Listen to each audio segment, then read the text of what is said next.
Hi, I'm Tyson. I'm Colin. I'm Ryan. And I'm Adam. And we're the Gamesmiths, and we're here to learn how to play Ghost Peppers. All right. Ghost Peppers, a pepper eating contest between two ghosts. Ah, clever. You are a ghost challenging another ghost to a pepper eating contest. You must defeat your opponent in a pepper eating contest by having them eat a pepper that is too hot to handle.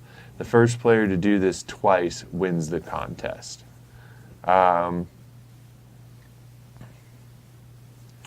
So we have a couple of decks here. We have our blue deck, which are our drinks and our drink-related ghost powers. We have our red deck, which are our peppers and our pepper-related ghost powers. And then we have our ectoplasm cubes here. And those represent ectoplasm cubes, which we'll get to in a minute. So the pepper eating contest is made up of several matches. In each match, the players will be picking peppers, drinks, and powers that they use during the match, and will take turns giving opponents peppers and cooling them until one player can't cool the pepper, and the match ends in a draw. So basically, how we're going to start off the game is we have the two decks, and we're essentially each player. So this is like a one-on-one dueling game. Tyson and I will play for the example here. So it's going to be one-on-one, and we each have a deck. I've got the drink deck. He's got the pepper deck. We're both going to shuffle, and then deal 5 cards each. So I'm going to deal, Tyson 5 drink cards and myself 5 drink cards, and he's going to do the same. So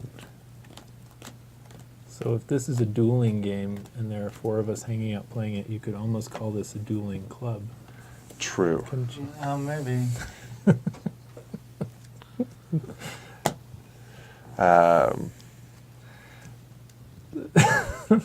What? So then we are going to look at our good, cards and essentially draft them at this point. So you're going to pick, each person is going to simultaneously, we're going to choose one card out of the hand and place it in front of us. And so essentially we're just going to take turns doing that, and then after you do that, you put it face down in front of you and give it to the other person. And you keep kind of going back and forth like that, just drafting the cards.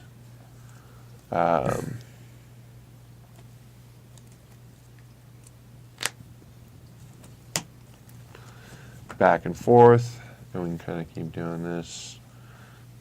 But you get the gist of it. Basically, we don't need to keep doing this, right? So we'll draft back and forth until each of us have our own hand, and then we'll each essentially go until the last card, and then we'll each set one aside and take the last one. So there'll be one card that's set out, and for each. So go ahead and set one out. So we should each actually only have 9 cards. Then what we're going to do is essentially take turns. Whoever goes first will lay down a pepper card for the other person to have to counter. So I'm going to play a 5 for a habanero, and you're going to have to get drinks adding up to or more than 5 out of your hand. So Okay. you'll play a milk, which is 6, and since there's one difference between the drink, so if the opponent's drink strength exceeds your pepper, they will get an ectoplasm cube in the amount that it does. So you'll get 1 there, and we'll both just discard these cards essentially. Okay. And then it will be your turn next to play a drink for me, or I'm sorry, a pepper for me to have to cool down. And then what you can do, so this one here especially, each ectoplasm cube on this card is worth +2. So then you can take, normally you put these cards on the cubes on the cards when you play them, and it powers up, or it powers up either the pepper or the drink. So you can play them on either peppers or drinks. On the twos specifically, each cube played on it is worth +2 instead of +1. So now you've made this from a 2 to a 4, and I have to answer this. And I'll answer it with a 5, let's say. Now there's a rule, like, just for example, I happen to have 2 5s, a 2, and a 6 in my hand. Now I have to essentially, and let's just say for argument's sake, I had 2 ectoplasm cubes as well. So I have to essentially answer this. I can't play unnecessary cubes or unnecessary cards. If I want, I'm allowed to just play 1 6 to counter this, and then I'll get 2 more ectoplasm cubes. But I'm not allowed to play a 6 and put an ectoplasm cube on it to make it a 7 and then get 3 ectoplasm cubes for some reason. So I'm not allowed to just spend cubes that I don't need. So then same thing with, while I am allowed to play 2 cards at once, I couldn't play like a 2 and a 5 at once because Why not? because it goes over. The 5 is enough to The 5 beat is it. good. The 2 is just like piling on. That's just like 3 extra. So I'm not allowed to do that. So essentially, you have to kind of beat it with the least number of cards. You can't play excessive cards. Right. So like I said, looking at my hand, I have a 5 or a 6, and I have the decision to make of, do I just play a 5 and take 1 cube, or do I play a 6 and do I take 2 cubes? Like, how exactly do I want to play this out? Right. And then, or I could say, like I said, play a water, and these are worth +2, for every cube I put on there. So for argument's sake, I could, it stops me from doing something like this, which would be, now this is worth 6 to his 2, and I get 2 cubes back, Right. so then I'm spending like 1 extra cube to get 2 cubes. So it kind of prevents like shenanigans like that. Essentially, you're not allowed to overspend or clearly on the board. You can, like I said, make your decisions on, what you want to do out of your hand, but once you put it down, it can't be an obvious overspend. So that's really about it. If you get to the point, so you'll go back and forth like that until you get to the point where you can't answer it. So let's say you just have this, and you're gonna do that, and I don't have anything that's big enough to stop that, and so you would win the match. There are a couple of, and then when the match ends, we shuffle up. You get a point, essentially first to 2 points, or best 2 out of 3. There can be a tie. And then we essentially keep going like that. We redraft the cards and play again. There are some powers in each deck. So the first person to win 2 rounds wins the game. And the other way is if there's a point, so let's say I do successfully answer your thing here, I get my 2 cubes, and now it's my turn, and I'm out of peppers in hand. If I don't have any peppers, then if Tyson had a pepper, he could show it, and he would win the match, essentially. Once you run out of peppers? If I run out of peppers but he still has them, he wins, essentially. But if we both run out of peppers, so essentially if I play, so he plays a pepper, I play a drink. Now I'm obligated to play a pepper.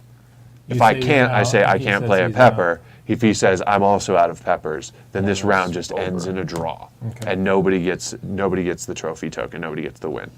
If you can respond, if you can respond with a pepper and say I do have a pepper, then it's over and you win the round.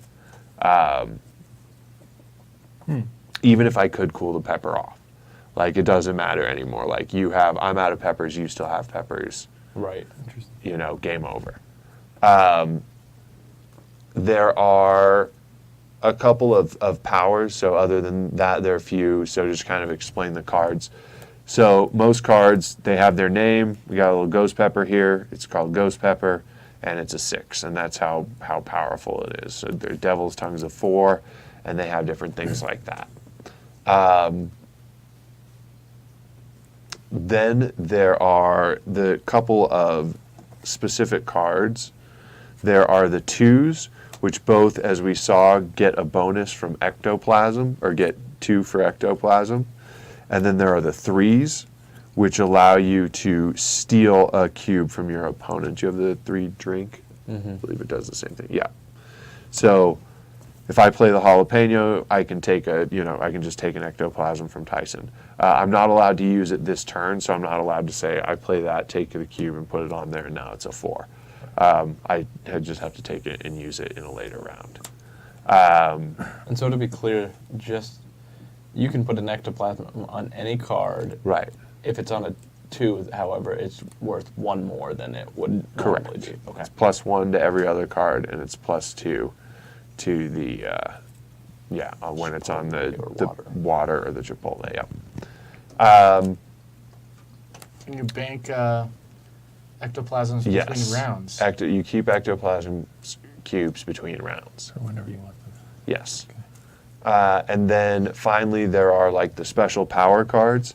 So there are 2 specific power cards, and then there are so for the drinks, there's chill and haunt, and for the peppers, there is boo and possession, and then they both have transform as the same thing.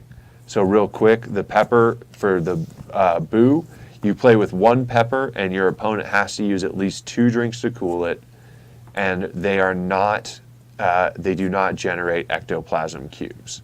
So if I play this boo with my, devil's tongue here, then even if all Tyson has in his hand is a 6 and a 5, he has to play both the 6 and the 5 Okay. to cool off that devil's tongue, and it does not generate ectoplasm cubes. This one counters it. Just reading it. Chill. Pretty much. So then there is possess, and you play that by itself when playing a pepper, and it counts as a pepper essentially that's the same as the drink you last played. So if Tyson plays a 4, then I play a 6 to cool it off. I'll take 2 ectoplasm tokens, and then I will play possess. And then Tyson essentially will have to answer a 6 with his drink. This will be just treated like a pepper. Yep. It doesn't work if you had just played chill, and we'll kind of get to that, and the rules are on the card. But I just want to do the example. So then just make sure you read the cards. What if you played a milk with an ectoplasm on it? Does that possess turn into the ectoplasm amount? So if it was like a 7 or an 8, is it still a 7 or an 8? It doesn't specify, but I would say, since it says You the can't total add spread, them afterwards. ectoplasm That just means cannot you be can't placed add on them this. Right. Right, so I would say assume- yes. Yeah. Then. So yeah, if I played a milk with 2 cubes on it, and then played possess, It would be Tyson would matches have to the answer card, an not 8. the- Yes, but I couldn't play an additional 2 more and say now Sure, you have to answer yeah. 10. Okay, so yeah, and then we have on the drink side haunt. You can play with 1 drink. The drink will also be used to cool your opponent's next played pepper. So that's essentially what it does. So essentially, you play a 6 milk and you haunt it, and it cools the next drink. A drink with haunt can generate ectoplasm each time it cools, and you do not move this aside until it cools the second pepper. So you have this, and I would say the cubes are going to count on this too. So you would say, Tyson plays a 4, I play a 6 to answer it, or I guess I'll just play he plays a 4 with 2 cubes, I'll play a 5 with 1 cube to answer it. and then I'll play haunt on this drink. And then I'll play a pepper, Tyson will answer it, then Tyson will play a pepper, and this drink will still be here to cool off that next pepper that Tyson plays. And if Tyson plays like an 8, then I can play, Another card, Yeah, even though more that's to- on there. yes. Then transform is one that both of them have, and play with 1 pepper or drink. It switches the type but keeps the strength, and you may add ectoplasms like normal. Or you can play it by itself with ectoplasm cubes on it. So And turn it into whatever and turn it you want. into whatever you want, essentially. So I can say, all right, I'm going to play this smoothie, and I'm going to transform it into a level 5 pepper instead. Or you can say, I have no peppers, so I'm going to play this with 3 cubes on it, and now it's a 3-power pepper all by itself. So if you have no peppers, this thing can kind of save you if you spend some ectoplasm on it. You have to put at least 1 or more on there. All these are pretty well spelled out on the cards themselves, so just make sure you're reading them when you play them as far as kind of what you're allowed to do. So there are things like chill. Oh, and then chill's this last one that we didn't look at. Play by itself, and it cools any pepper, no matter what, even if it has boo. So if I play boo with a 6, and you normally have to play 2 to counter it, you can just play chill, and then then the boo doesn't work. So that is about it. You go back and forth until one person wins 2 rounds. Any other questions? Is there any combination of powers you can play on powers? Can you combine power cards with power cards? Could you transform a chili pepper into a drink, then put haunt boo on it. or vice versa? That's a good This question. one does say play by itself. So Yeah, like, I play don't by know. itself Well, I'm when just cooling saying. a pepper. I didn't use chill. I used haunt. So like, play this with a transform into a drink, and then power your drink with haunt. I You know think what I'm saying? Make that drink stay around because it's now a drink. Yeah, that's been I transformed. mean, it doesn't. Let me see. Does it- my only thought is you're only typically allowed to play 1 card at a time, right? And then they get a response. You can only play 1 power at a time when playing a pepper or playing a drink. Perfect. So it says in there. Okay. So, So it yep. says the rules. Yep, specifically 1 power at a time. So any other questions? Basically, you just kind of want to have the higher number. Make sure you always have, the last pepper, or that you guys, draw on peppers, and then And you you can use cannot your combine cubes to kind of peppers, power right? things up. Nope, you can't combine peppers, but you can combine drinks. Okay. Any other questions? Nope. All right, I'm good. looks good. And thank you very much. We'll see you in the game.